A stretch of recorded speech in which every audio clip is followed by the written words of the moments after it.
Pasintabi po sa mga hindi kumakain ng dinuguan. May nag-PM kasi sa akin kagabi, bes.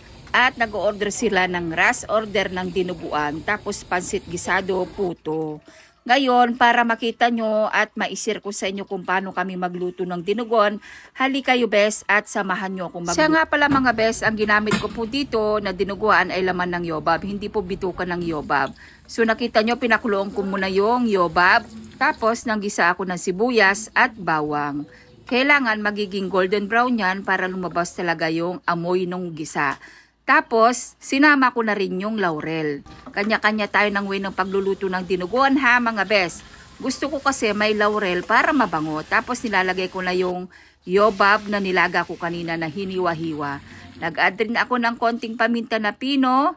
Nag-add din ako ng konting patis para pampalasa. Kailangan igisahin mong mabuti ito mga besa para masarap at malinamnam yung dinuguan. Hindi masyadong malansa ganon. At pag naigisa na siyang mabuti mga bes, syempre maghalo ka ng suka. Damihan mo ng kaunti at wag haluin mga bes. Basta yun ang sikreto namin mga bes. Wag haluin. Pagkatapos ay ilagay na natin yung ating sabaw na pinagkuluan doon sa yobab. Siyempre, hindi makukumpleto ang ating dinuguan kung walang dugo. Dugo ng yobab yan, bes.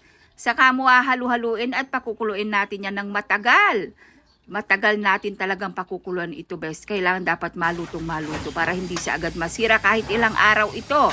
Hindi masisira, bes. Mga 3 araw, hindi masisira, promise. Siyempre, maglagay ka rin ng sili na pansigang, sili na green, para may konting-konting anghang. Or sili na red, ganon. Basta masarap kung mayroong sili. At halu-haluin mo, kailangan dapat malapot siya bago mo siya iyahon sa kahirapan. At make sure na kailangan pinakuluan mo mabuti at nilutong mabuti para hindi agad mapanis ang iyong ulam na i-deliver sa mga kliyente mo or customer. Yun ang pinakasikreto, bes, para hindi mapanis ang iyong ulam. Pagkatapos, syempre, iyahon na natin ito sa kahirapan dahil nga nagugutom na yung aking mga junakis.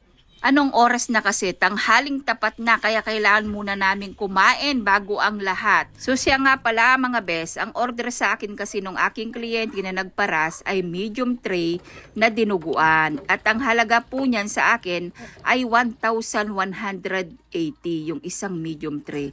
Siyempre sinamahan na rin niya ng pansit, Shanghai, saka sapin-sapin at puto. Tapos para matikman natin yung combination ng dinuguan at puto, kailangan muna natin tikman para ma-rate natin o masabi natin sa ating mga followers kung ano talagang lasa nitong puto at dinuguan. So halika bes at samahan mo ko tikman ang puto at dinuguan ni Ate Bes.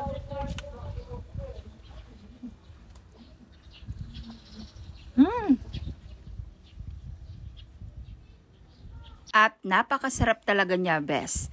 Napaka-perfect combination yung puto at dinuguan. So, ayun lang, bes. Kailangan na naming i-deliver ito sa aming mga kliyente dahil nga nag-aantay na si client. O, eto na siya, bes. So, ayun lang, bes. Sure ko lang. Ingat. God bless. Bye!